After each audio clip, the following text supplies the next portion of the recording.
another episode of the Girl Stop Playing podcast. It's your favorite homegirl, Coriel, here to encourage you to stop playing with your potential and start working for what you want in life and in love. You already know that I'm bringing you the information and the conversations to help you make the money and get the honey. You can have it all as long as you are willing to work. And we have a working woman in the building. Dr. Tiff is in the studio. Are you ready? I am so ready. Thank you for having me. Look, I'm so excited to have you because this conversation is going to be a little spicy, okay, y'all? What I got on my card, we probably ain't even going to get to what I got on my card, okay? Because the conversation that we had before the camera started rolling, I think that this is definitely going to be a conversation that you are going to want to share with a friend. So go ahead and send this video on to one of your girlfriends because this is going to be not just a juicy conversation, but y'all are going to learn a lot. So get your notebooks out and get ready for this girl talk. Okay, so let's just start by allowing the people to put some respect on your name. So we're going to give you a proper introduction. Go ahead and tell the people, what do they need to know about Dr. Tiff? Well, I am Dr. Tiffany Williams, and baby, it has been a journey. But I am a financial strategist. I've been in business for over 15 years. I scale and teach small business owners how to make multiple 6 and 7 figures.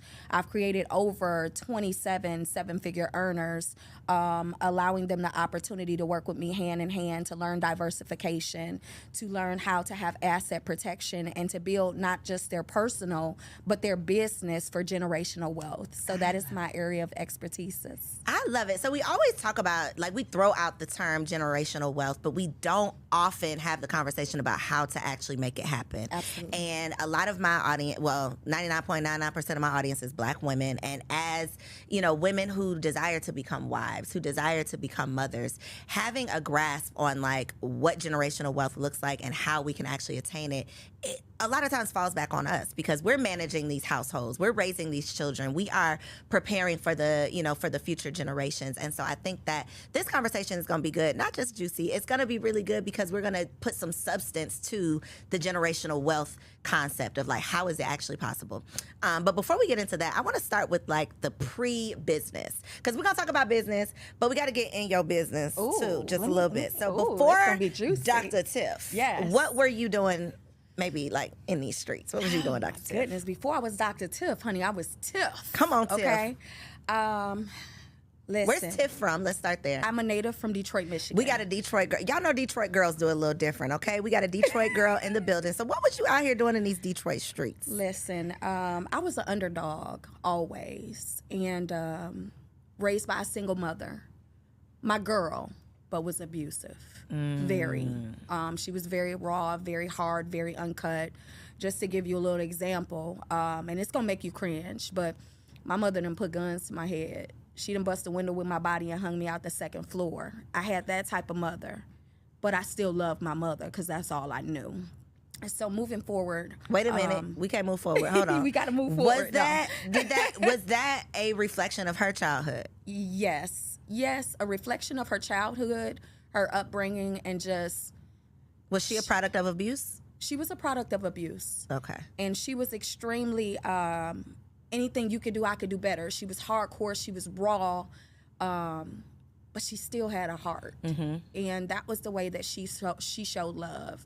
Now, did she miss any of my activities? No. Was she still the neighborhood mom? Yes. Was she going to cuss out everybody's kids? Absolutely. Were they still going to come back and eat with us? Yes. You have siblings? I'm an only child. Wow. Okay. I'm an only child. Okay. So when you were experiencing, I ask because sometimes it's, not even sometimes, I imagine all the time if you're experiencing those traumatic situations, because yes, at this point, like, you are a mature, evolved woman. So you can probably, you know, apply, like, your mature mind to some of the things your mother might have been going through or why some of the things happened the way they did. But in that moment, when you were a child, I can imagine that experiencing those things alone, like not having a sister or a brother to go through those things with, or to say, hey, you know, this hurt me, or, you know, this is how I handle this. What are you going through? Or how did you experience it, or whatever? I can just imagine that it had to be tough going through those things alone. What do you think that experience, how do you think that affected who you grew into? It affected me tremendously. And it wasn't until I was in my late 30s that I really got over it. And You're not in your late 30s right now? I'll be 41. Wow, you looking good. Thank okay. you, sis. Thank you. Okay. Yeah, so it had a lot of wear and tear on me. I was a product of my environment. I thought that was normality, but it really wasn't. I got to experience love from my friends, parents. I got to experience massive love from my grandmother and my grandfather, and my mother's mom as well. But my grandparents on my dad's side, I was more closer to. He's been on drugs since I was 2, so they took on his responsibility and obligation. So I had a form of balance, but it still was, all I ever wanted from her was to be recognized, loved, and appreciated, and to be shown like she's proud of me. And for many, many years, she didn't do that.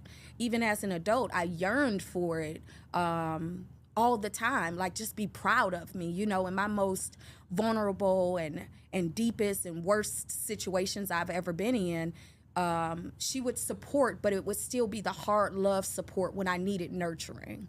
So it hardened my exterior. It built in me I had something against women. Anybody that reminded me of my mother, I didn't want to connect with them because I knew I could lash out and tell you what I really feel or punch you in the face because you're not my mom, you know? And even in those times of abuse, it got extensively like high because I would fight back. I remember grabbing her and slamming her. That's where the gun came into play. But it was because I was exhausted from it, you know? But it played a significant part on how I loved my son. I gave him a lot of that because it was something that I was just learned, and I had to realize it was wrong. In my relationships, romantic relationships, I was hard. And a lot of times that's why I asked, was she a product of abuse? Because a lot of times we unconsciously do what was done to us, but we rationalize it if it's not as bad as it was done to us. Absolutely. Because it's like, well, I'm not as bad as my mom was, and I turned out okay. So as long as I don't do you how I was done, as long as I just do a little bit better than how I was done, then I'm doing what I need to do. And, you know, logically thinking, yeah, as long as you're doing the best that you can, that's all that we can expect of you, especially if what you experienced was so traumatic. So for you, in turn, when you became a mother, I would love to know how you think that did it affect you in the sense of you repeated some of that abusive behavior because this is all that you knew, or did you go to the extreme, like I'm going to be the complete opposite of what I experienced? Like, how do you think that it made you overcompensate? Do you think that it made it tougher for you to be affectionate because you didn't grow up with affection? Like, how do you think that transferred to you as a mother? It transferred to me, and I gave that same type of love for a very long time. And then even in the midst of that stuff with my mother, I was raped at 16. So with my son, I always said if I had a child, it had to be a boy because I couldn't protect a girl. And I just didn't think I was soft enough to have a daughter. Like I really never wanted kids, Coriel. And then I decided to have one. It was a boy. And I'm like, I could be rough and tough with him. I can, I don't really have to change much to love on him. But I gave him a lot of what my mother gave me, and it broke him as well. So we had to figure out a way to restore that generational curse because he's hard to love now, and he has some little anger issues towards myself and his dad, right? But if I would have given him the softer love, if I would have nurtured him in a way that wasn't so it's certain things that would have been brought out of him at an ease. Yeah. So I had to learn how to pivot and transition and try to restore what was broken even in him, giving him the same love. It might not be a gun or busting a window with your body, but I might do name calling, or I might tell you stop crying like a wuss, or you a boy, you supposed to be strong, as if they cannot have vulnerability or a voice to speak out without a woman lashing or yelling at them, because it builds a foundation where when he gets a woman, if she yells and lashes, now he's triggered. And I just really wish I could have changed that at the beginning and didn't have to restore it as he gotten older. Hindsight is always 2020. I definitely want you to give yourself some grace because we're so hard on ourselves as mothers. There is so much that we just have to, like in a 5-minute span, the things that you think about in terms of what you have to do and what you got to make sure is taken care of, and, you know, thinking about what you need to say and how you need to say it and the impact that it might have and how you want your child to take it. And my son is 2, and I'm still thinking about the things that I say and do and what he sees, how it's going to impact him in the future, how he's going to repeat what he saw, how I am the example of a woman to him. You know, it's so much responsibility. That's why, you know, as women, I think that the bulk of the responsibility does fall back on us when it comes to these children, and that is why we have to do all that we can do to become the best that we can, because their lives are going to be shaped by the life that we're living, you know, and what we give. And so I just say that to say I do think that you have to give yourself grace because you did the best that you can, you know, the best that you could with what you had. And when you realize your best wasn't good enough, you decided I'm going to make it better. I'm going to do whatever I can to improve even now, you know, what I'm putting out, because you understand the impact.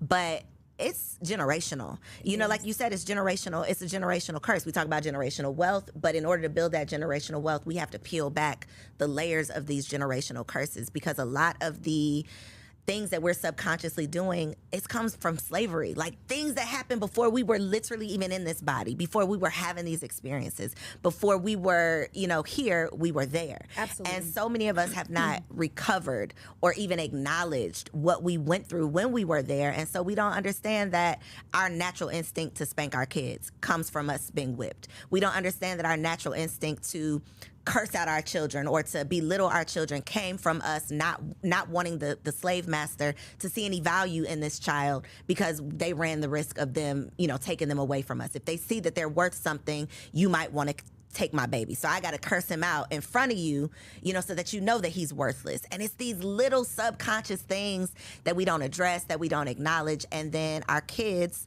who are way more removed from slavery than, you know, our great grandmothers, they're dealing with these same things, not even knowing why.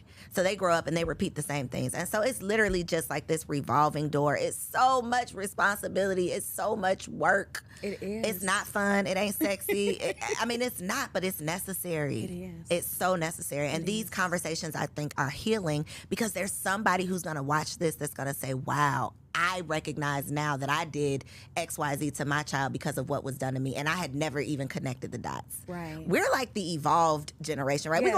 We're going to therapy. Yes. We're gentle parenting. We care about our mental health. Like, we're doing all of this. Our parents weren't there. No. Like, they just weren't. They were not as evolved as we are. And so we have to, I think, give ourselves grace. We got to give them grace. And then we have to see them as just humans. Absolutely. Not our parents who were supposed to be perfect, but just humans who didn't have it all together. Yeah. Because, baby, I got some mommy issues, too, but we're not going to talk about them today. Ooh, Lord. But we talk a lot about, you know, the daddy issues, but these mamas then did a number on us. Yeah, And for we real. don't always acknowledge that, but we need to. Yeah. So I appreciate you for even being, like, vulnerable enough to share that. Thank you. Thank you.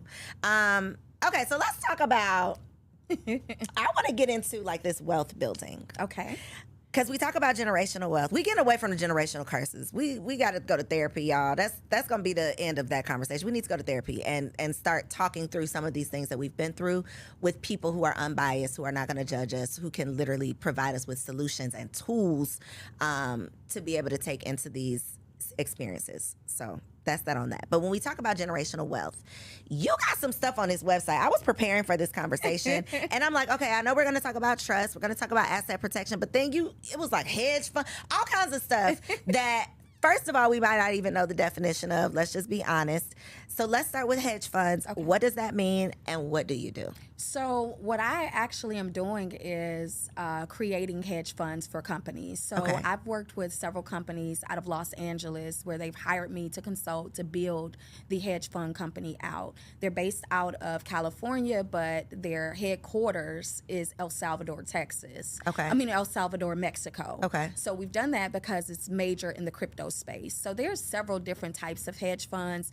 The ones that I am affiliated with or part ownership with are those that are private, elite, invite only. What is a hedge fund, though? So a hedge fund is basically a bunch of individuals coming together, putting money in a pool, and you have a profit afterwards. Like it's a split profit based on the return on investment. And then after a certain allocated time, then your principal will be released and the profit will keep growing. So it just depends on what type of hedge fund there is. But overall, it's you putting your money into some pools or pots, to make it easy in layman terms. You're putting it into a pot.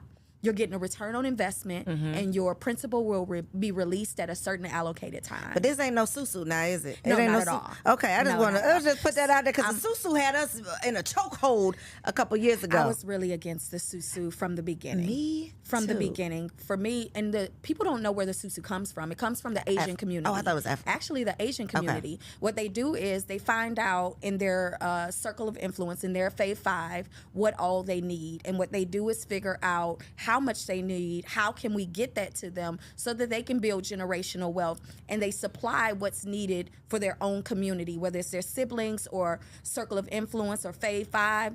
They came together and gave what was needed. As they built and they created income, then they passed it back down to the next individual. They didn't do a 300 for 5,000, okay? It's sad, but our community will find some way to finesse, and it's going to be a lose at the end. But for the hedge funds, you have to have a certain type of capital. You have to be extremely resourceful, and you have to be invited into real hedge funds. So it's like an investment group. Absolutely. Almost. So we put our money together. We decide together what we're going to invest in, or that's already like predetermined. So let me just give you an example. For this particular hedge fund, what they did was say, this is the number that we want to get to. And each person that put this money in, this is what you will get every week, every month, and what you would look for at the end of your 12-month term. So you have different amounts that you can go in at, and you also have different distribution times that you can go in. Okay. If you decide to lock in and say 16 months and not do a 3-month, of course your return on investment is going to be much grander versus someone who's like, I want to start getting my return on investment in 3 months, every increments of 3 months, every quarter. Right, you're gonna get a smaller return on investment, right? Because you're not waiting; it's not sitting as long. Yeah. Okay, and do you have to be a certified investor to do this, or no? So you don't have to be a certified investor, but the people who create the hedge fund, you have to be certified. You have to have your series. You have to have the proper licenses, and a lot of it that we're doing is cryptocurrency, and crypto is 100% legal in El Salvador. Gotcha. So that's why it's based out of there, but funneled through California. Got you. Yes. So many, I say Black people are late to the party on everything. Like, we are late to these conversations, and then by the time we catch up, it's like a foreign language. Absolutely. It's like the money has been made. Yeah. It has happened. The party is over, and then we show up to the door like, but wait a minute, we just not getting the invitation. So how did you end up getting into this space? So, you have to pay to play. And I wanted to enhance my credibility and what I can offer my community in financial services that only the 1%ers can, are allocated to have that privilege. So to be able to get at the table, sit at the table, create relationships, and build from there to give my folks an opportunity is what I did. So as a 1%er myself, I have the opportunity to sit with those people who make the decisions and then have the opportunity to bring you in before it's flooded and you can't get in. Gotcha. I had to pay to play. Got you. And that's the part that a lot of people don't want to hear. And not even that they don't want to hear it. I think that's the part that we don't say a lot, because we see people in certain places, but it's just like we see them at the destination, but we don't know like the vehicle they had to ride in to get there. So we want to go to the destination. We don't know what type of car we need to be looking for. We don't know how long the ride's going to be. We don't know how much money we need to put in the tank, because they missed that part of the story. They're just like, oh, I'm here now. So I'm glad that you mentioned like I had to pay to play, because a lot of people think, oh, you just ended up there, or you just knew somebody, which sometimes you do know, and even the person say, okay, but you still got to pay to play. Absolutely. So I think that that's important that you mentioned that part of the conversation. I want to talk about trusts also, because I feel like similar to hedge funds, we hear about these things. Like, it might not be a foreign concept, but you might not really understand the intricacies of it. So Talk to us about what trusts are and who might be ideal to need a trust. So a trust, you have different types of trust, but what most people know is the revocable, irrevocable, the charitable, the beneficiary trust, or the business trust. So what I do, I work with the number one company who has created the trust that is backed by the IRS, stamped. They have been through litigation and never lost. So you have to look at what type of asset protection are you desiring? Are you desiring an asset protection that secures you while you're alive, or that secures you while you're alive or deceased? Do you want to have an opportunity to gift your children assets that are non-taxed? While you're alive, do you want to pay taxes on only fun, food, or fashion? While you're alive, do you want to have accessibility for people to know what all you have accumulated, or do you want it to be in secrecy, right? So it just really depends on what do you desire for yourself. For Let me, me tell you what I desire, and then you tell me which one it is. If I want to hide everything I own, not hide. Anonymity. Use anonymity. Okay, if I want to be anonymous with the things that I own, I want to leave something for my children, and I want to be able to benefit now and later. So for me, I would recommend you do a beneficiary trust and a business trust, because I know how excellent you are in that sector. You also have assets. You want to have asset protection. People use the words own nothing and control everything very, very frivolously. The only way that you really, truly own nothing and control everything is have the correct trust in place that is 100% asset protection for your life, for your kids, for your grandkids, kids. That is the only way that you do it. An LLC does not secure your company, your assets, because they can be sued, and penetratable, because if you are operating from a sole proprietor DBA aspect and you have an LLC, the IRS does not acknowledge LLCs, which means that you can still be sued. Say, for example, in front of your house, somebody trip and fall, break their hip. You don't have asset protection on your house, and the only thing that you have is the house. You don't have anything to pay them. Guess what they can do? Take that They house. can come and take that house. But if it's under the trust, because you own nothing and control everything, guess what happens? You're not the owner of the trust. I don't know who owns this house. You're not. They would have to figure that out. But guess what? It's under a trust. You have the capability and the ability to make sure that you are 100% protected from your assets to your bank, from your cell phone. My cell phone is under my trust. You know why? Because my cell phone is a bank. You know why? Because I do a lot of cryptocurrency. So for me to have my cell phone under my trust, in the event something happens and they're like, give me your wallets. Well, my wallets is in my phone, and my phone is under my trust, which means my wallets are protected under the trust. I do not own that, right? So can a trust be sued? A trust, so they do have litigation, and it can be sued, and people don't live in a trust. People always speak, I own the trust, I have a trust. No, you don't. You live in a trust. So if you are not living in a trust properly, you don't have the proper compliance, you are definitely going to be penetratable. For me, it's all about the anonymity, and that's the secrecy of not owning anything but controlling everything. If you don't have the proper CPA for your trust, who actually knows what you can write off, how you can write it off, what is protected, what you have to show as the protection, what receipts you need compatible for the IRS, they will come and eat you alive. And a lot of people have the trust, and they say, oh, I have a trust, but they're not living in it properly, and they're not walking in it properly. They don't even have it set up properly for the assets that they have allocated for it. So how much does it cost to set up a trust properly? Okay, so I'm gonna tell you how much it costs to set up a trust for me. Okay. The minimum trust that we have is $25,000. And is that, when you say the minimum trust, do you mean the minimum fee to set up the trust, or assets that go in this trust needs to equal that amount? The minimum fee is $25,000. Okay. And then I do a special with the beneficiary and a business trust. Okay. The information that you give, I'll give you a checklist. I have the number one compliance team for this particular trust. We are the only trust that is a 5-pillar trust that has every intricate detail on the trust sector for asset protection.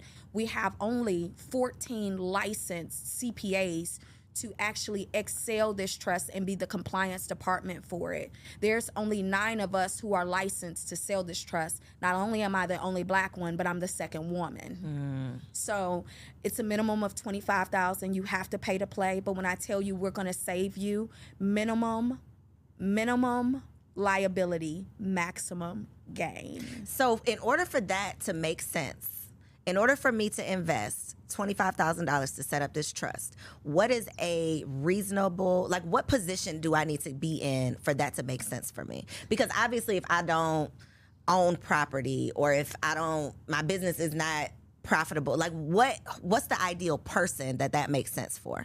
So it wouldn't make sense. A beneficiary trust will make sense for anyone, even if they aren't owning a property yet. Okay. But if they're looking to get one, whenever you get your first property, you need your trust. If you start that business, you need your trust. But I always tell people the quality of life that you desire will come from how you structure it. A life without an agenda has no structure. I saw that on your website. I said, oh, that's good. That is good right there. Yes. Yeah, so you got to prepare for it. And if you're walking in alignment with your purpose, your passion, and even how the direction you desire to go into with your family structure, then the trust is necessary. Because one thing about a trust, you don't have to wait for the courts to say, hey, my children can get this. They're not double taxed. When you have the proper trust, you're only taxed on fun, food, and fashion. You pay yourself a salary through the trust.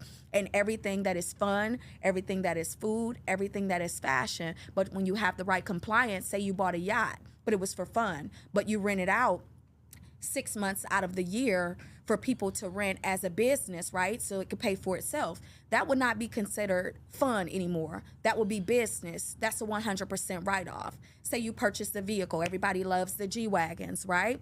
The weight of the G-Wagon allows you to be able to write the entire thing off, right? But now in 2023, they've changed the rules. But what happens when you just stick your magnets back on there? Now the rules are back to your advantage. So you have to have the proper compliance departments to teach you how to actually live in it to benefit.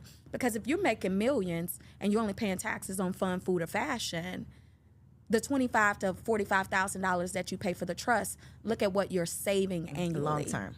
You ever been audited by the IRS? I have not been audited by the IRS, and I have been an accountant for over 12 years with under 1% audit rate. But you've worked with people who have been audited. I have. What makes people get flagged? The IRS, you have to tell a story. And if the story is not 2 + 2 = 4, and it's 2 + 2 = 17, you're going to get audited. For you. So even if you think you get away with it for 1 year, 2 years, 3 years, they might come back and say, I need you to give me the receipts for 2020. They already tell you that you have to keep them for 7 to 10 years. If you don't keep them, then guess what you have to do? You have to pay it back. So you have to make sure the story you're sharing is truth. You have the receipts. We are big on receipts, right? You have to have the receipts, honey. Girl.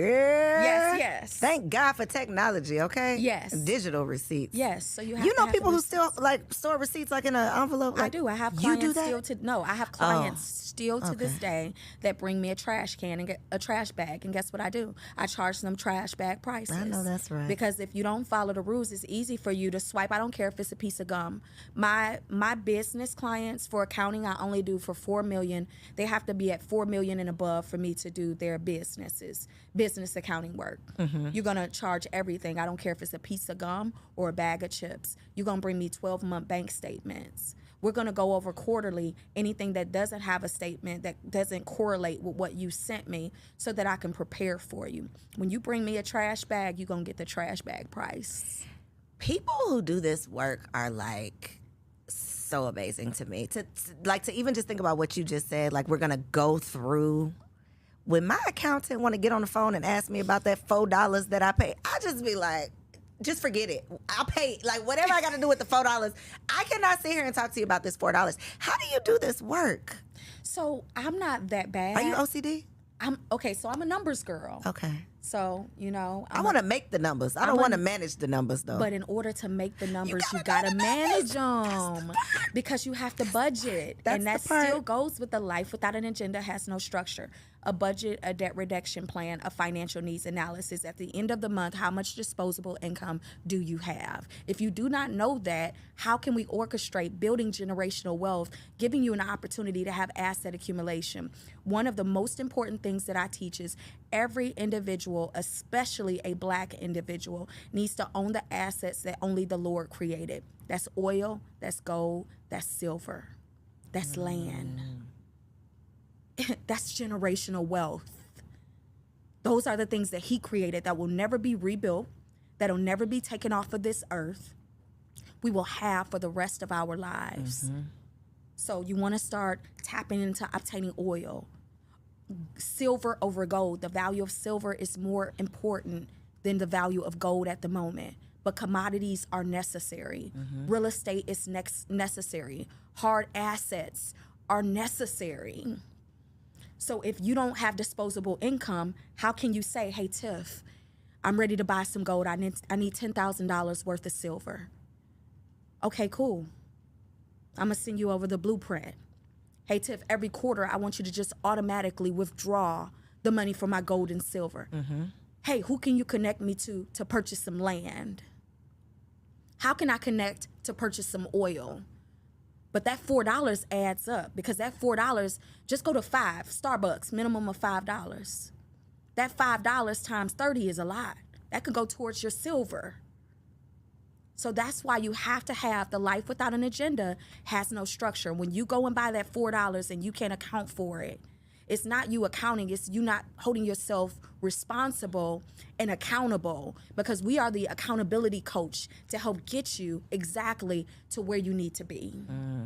Get me together. See, that was for me. It was for me.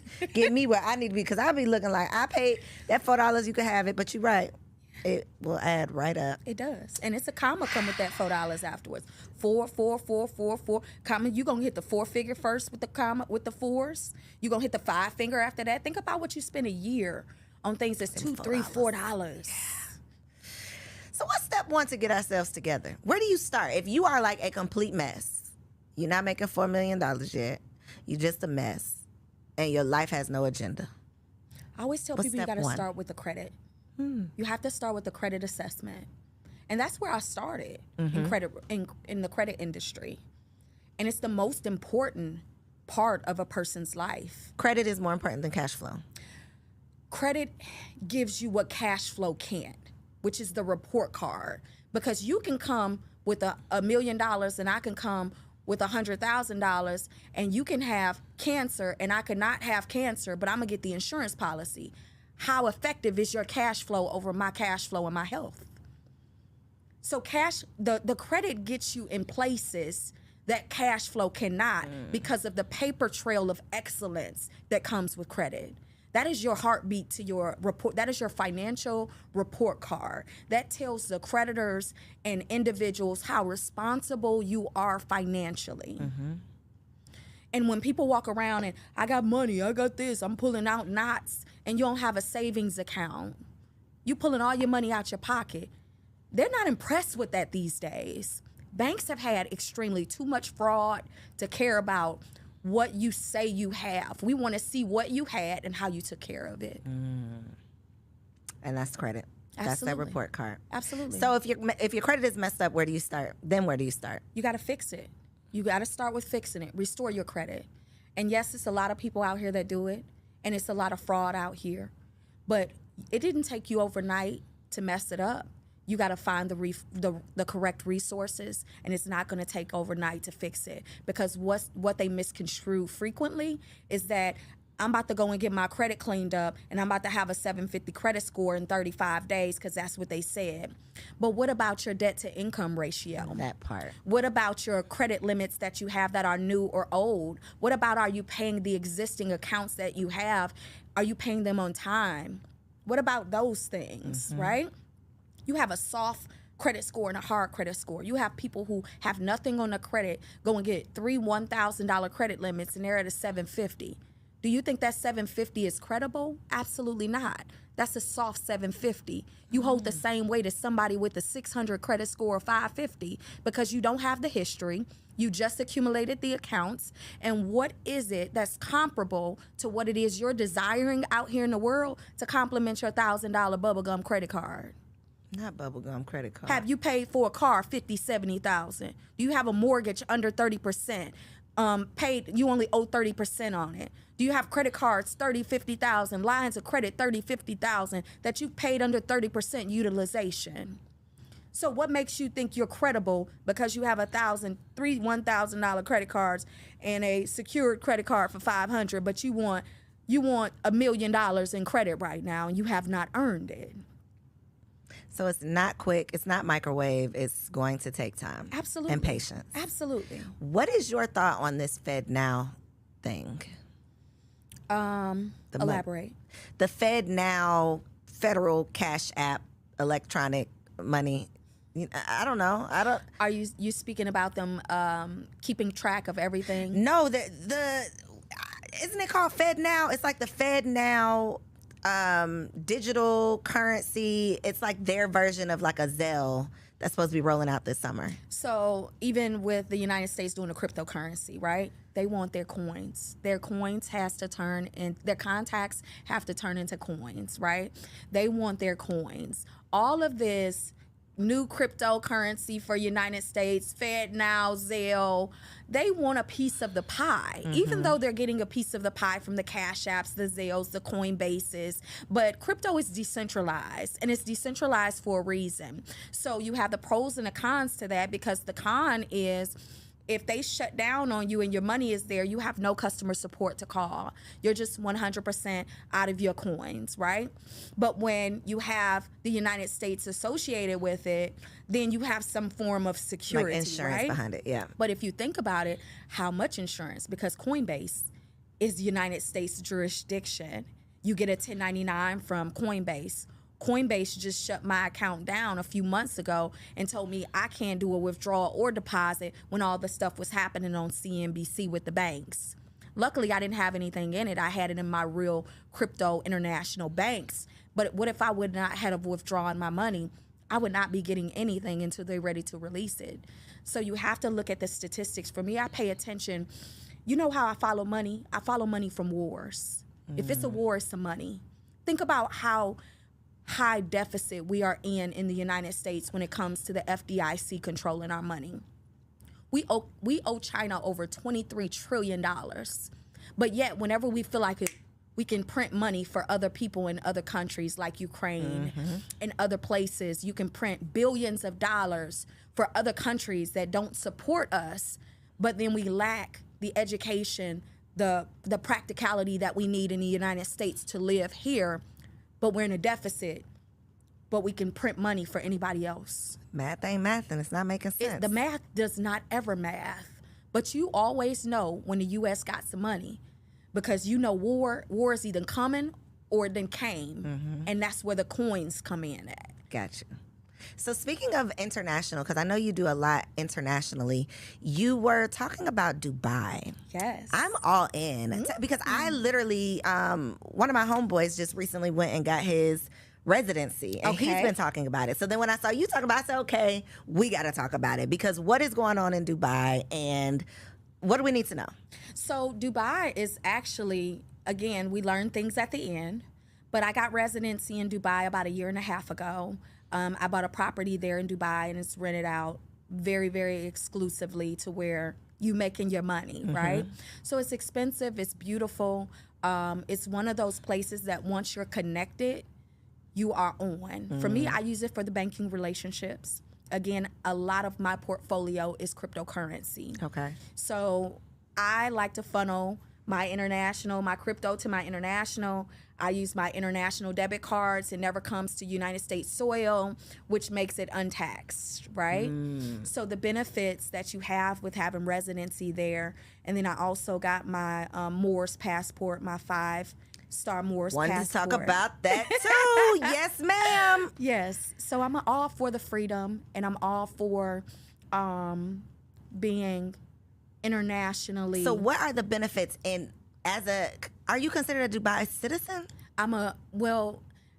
It's not even really a dual citizenship. It's just a residency. Yeah, but I'm working on the citizenship. Got you. You don't have to give up your citizenship here. It'll be dual. No, you can be dual. Got you. So in Dubai, you don't pay for medical. You don't pay for school. They have zero crime rate. You can eat off their floors. Like, that's how clean it is.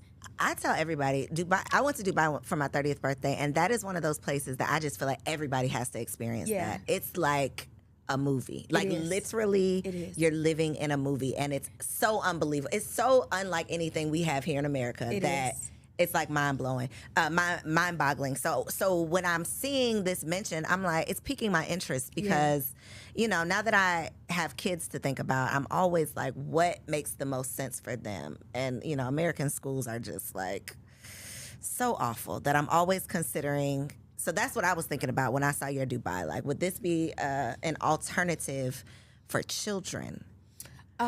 Depending on how you want to bring up the kids, Coriel. For me, I really am in a position in space where I'm like, every couple months I want to go somewhere different. I was trapped for so long. I want to experience new cultures, eat different foods, speak different languages. You know, just encounter diversity at its finest. So it was more so about me creating banking relationships and being in the backyard of people who I do business with on the crypto side heavily. Gotcha. That's what it was about more for me. And then having that ownership in Properties International, that's not the only place that I desire to have properties. Right. Because when I want to go, I want to go. If I say, you know what, I want my office to be in Paris, which Paris is not one of my favorite places, but I want my office there for 3 months. I like blue water and white sand. I want to be able to go wherever I desire to go and still make my money through the airways. Gotcha. Was purchasing property a requirement for the residency? No, but it helped. Got you. It helped. Okay. Because I didn't get the 1 year, 3 year. I did the 10-year residency. It gives me funding capability. It also gives me really good banking relationships. But it gives you an opportunity to have access to things that visitors could never. Got you. Yeah. Okay. And some of it is G14 classified. I was about to say, okay. Yeah. I see you tiptoeing on the marble floor. Okay. Yeah, I could give it to you afterwards. Okay. Is the more, what did you call it? The Moore's Hold on, passport? let me tell you what I put on my notes. Sovereign citizenship. Yes. That is what I would like to say. Is that G14 classified? But we can talk about it. Okay, let's talk about it. So, because, go ahead. Yeah, go ahead. Come on, give it to me. So this is one of those me and my husband, we be all in on this stuff, okay? We be like, oh, we could do it, but then we ain't do it because we got a little scared. So when we were having our first son, we had the conversation around like, are we going to get him a birth certificate? Because we were supposed to have a home birth. Didn't work out, but we were supposed to have a home birth. So in our minds, we weren't going to the hospital. So in our minds, we didn't necessarily have to have a birth certificate because we've done all this research around, you know, how you are enslaved once you have a Social Security card. And how, you know what the internet be saying, what they be saying on YouTube, right? So we were YouTube researching all of the things, and we were trying to figure out how we could have all the rights without being a slave to the system, which in my mind, the only remedy for that, which was this sovereignty. We could not figure it out, but you have. So tell us what we need to do. So I don't have it all figured out. Okay. Because it's one of those things that you are learning as you go, right? And the education is extremely furthered. A lot of the social media woke people and those who are acting like they're sovereign, they're going to go to jail. Okay, so let's be clear. We want to keep them out. We want to keep your people out of jail. We're not going to jail over here. Okay, tell us the unjail way. Yes. So, in order to live in sovereignty, you have to figure out if you're going to go private or public. Okay. And you can do both, right? So for me, I did private in one area, public in another area, because I don't want to owe the IRS anything. I don't want to close my businesses. I still want to keep my Social Security number. And I still want to be able to actively not be dissolved, but I also used it to my advantage with certain things that I'm still not even done with yet. Like, I haven't sent my letter over to the Secretary of State. I haven't sent my letters over to the DMV for my driver's license, because honestly, if they pull me over and they read and I pull up and I come up, they're going to let me go, right? I don't have to have a license plate. I don't have to have a driver's license because I'm not driving. I'm passing through, right? Driving is an illusion, you know? So it's really a lot of deep. So like it's so much like when you look at the driver's license, all your entire name, first, middle, and last is in all caps. The only thing that is in all caps normally is a corporation. The United States is an LLC. If you look it up, they're not even a C corp or S corp. They're literally an LLC. So when you see capitalization in your entire name, they're looking at it like you are a corporation. That's why they are funded. The United States is not just, oh, we just like babies, we're having babies. Every baby that comes out, they are getting a check. We have full accessibility to learn that. I haven't gotten to that part yet, so I'm not gonna finesse you. But what I have gotten is my Moorish passport with my 5 stars. So as far as me needing certain things to go to other countries, I don't need that, right? And it's fruitful, but I'm really still learning in that. And I have a coach who I trust, who is off the grid, who teaches, and it's a certain caliber of person that he will allow. You have to qualify. He's not on social media. He's not teaching anything on YouTube. If you mention his name, you're out of his program. So you have people that are really walking in this. You have people that have homes and no address up front because you legally don't have to have an address up front, right? So there's a whole walk when it comes to the sovereignty side. And for me, I am not ready to be fully private. Because if you're fully, from my understanding, is that when you basically kind of give up your rights? That's when you can't travel and you can't work a job, or am I wrong? Please correct me. You could travel, you could work a job. Okay. Because it's certain documents that when you hand them that, they're going to be like, oh, we don't take that, we don't this. You want to get sued? You better go to your attorney and figure out how you can make this play happen, because legally and under the Constitution, this is what I belong to. This is mine. This is my right? But the education is so deep.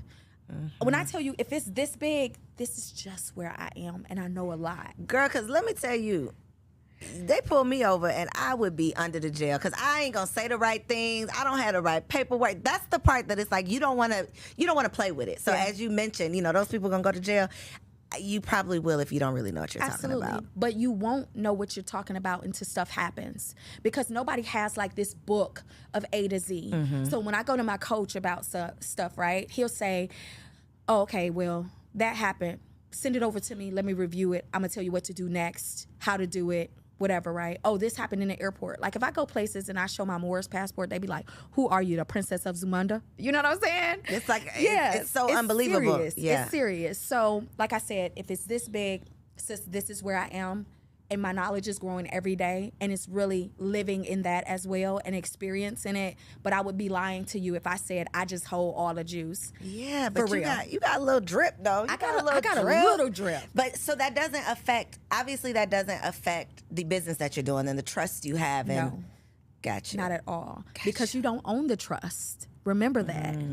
If you own the trust, you can be found. So what's your relationship to the trust? Like legally, what is your relationship to the trust? So your relationship to the trust, you will add beneficiaries, right? But you are the trustee. Okay. Right? Gotcha. So, no, I'm saying that wrong. You will have a beneficiary, but the trustee is the person who creates that for you, right? So that's not you. No. So you have like the company, right? The company that creates the trusts. They are the owners of the trusts, of the trust for real. Okay. But you hold the weight. Okay. You just can't say you're the owner of a trust. Because nobody owns the trust, technically, right? Right. The company owns it. Right. Girl, I'm confused. Girl, I'm going to have to...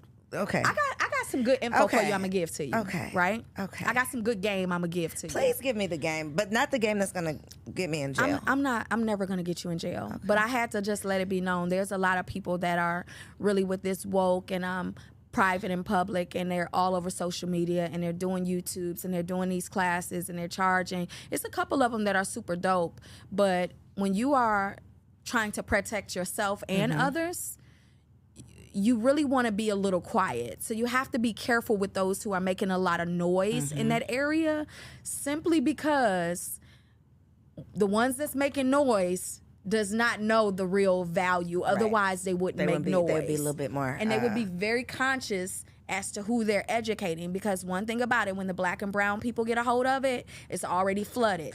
So this is not just a black and brown people thing? Not at all.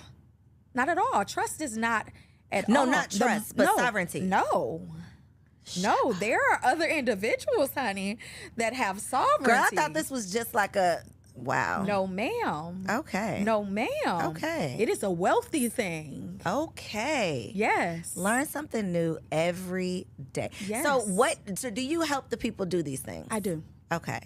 I do. So in 1 second, I'm going to have you tell the people how you can help them do that. But really quick, you said it's like, don't even come calling if you don't have $25K for the trust.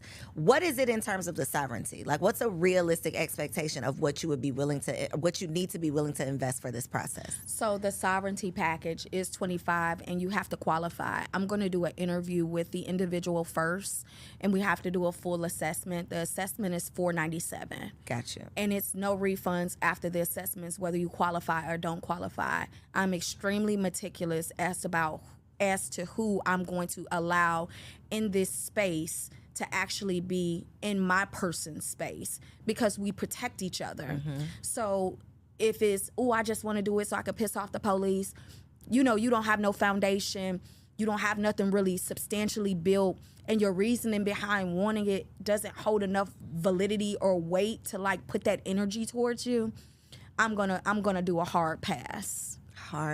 Wait a minute. You said something before the cameras were rolling that I said I needed to get back to. What was it? Oh, Dr. Tiffany got a man. Okay, let's talk about it real quick.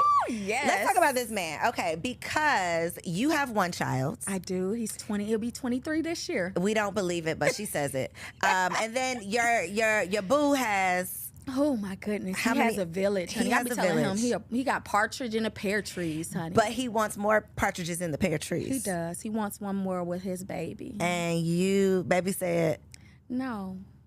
Is it a hell no, or is it like a no, I really don't want to, but I might think about it? Hell to the no. Why is it a hell no? What makes it a hell no? Is it because you've already served your time and you're over it, or? So I love being the bonus mom to who he already has. He has 3 girls and a boy. And my son is about to be 23. His youngest is 6 years old. And she is a doll face. She's the baddest one, but she's a doll face. And I never really wanted children. And I never dated men with children either long term. And I went to a point where it was like, no kids, they have to be grown. But when we got together, it was like, oh, this is my person. I'll take the kids. Okay, I'll take the kids too, and they're not so bad. So then how you know you're not going to be like, oh, this is my person, I guess I could just have one more?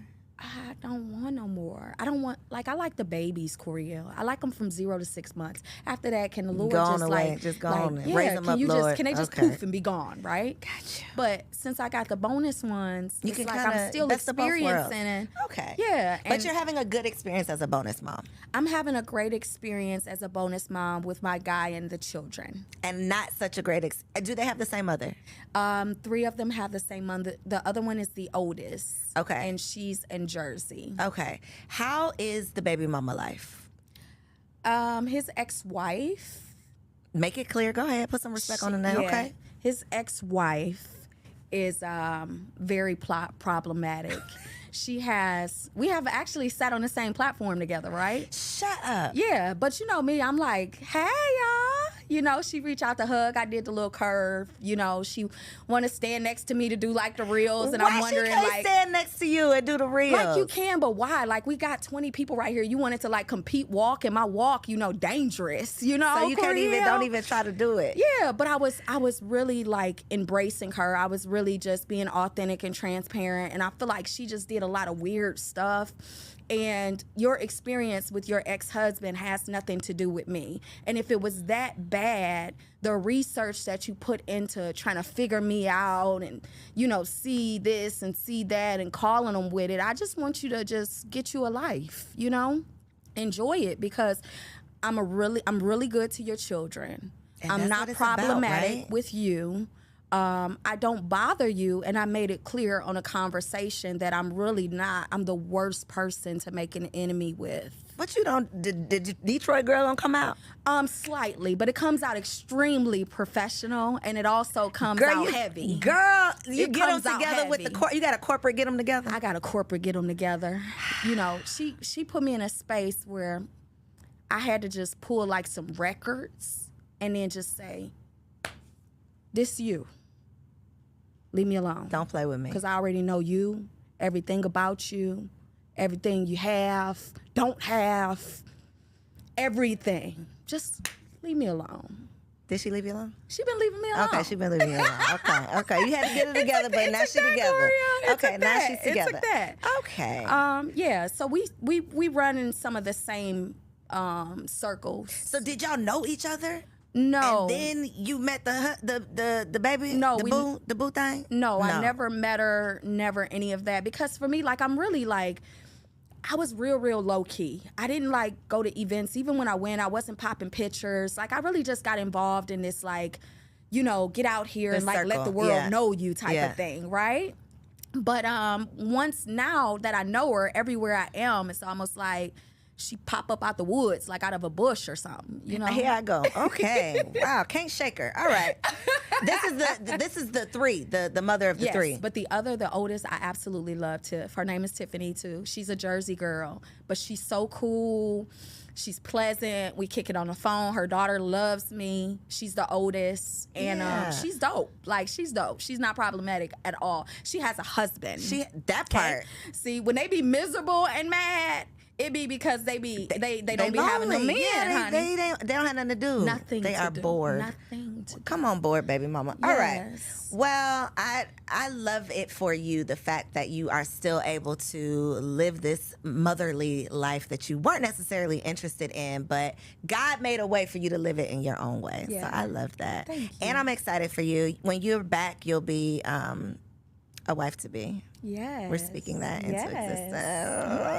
Give me that hand. Look, I'm rubbing it off, rubbing that energy. We'll have to have you back because I feel like we can go deeper, and I'm excited about it. And once you said you know this much of the Songbird, once you know this much, come on back to the couch because I'm serious about that conversation because there's just so much that we just don't know. I hate the ignorance that we are the victim of in our community. Because it's one thing if we had all the information, then we just decide we're not going to use it. But we don't even know that this whole other world exists that we don't have access to.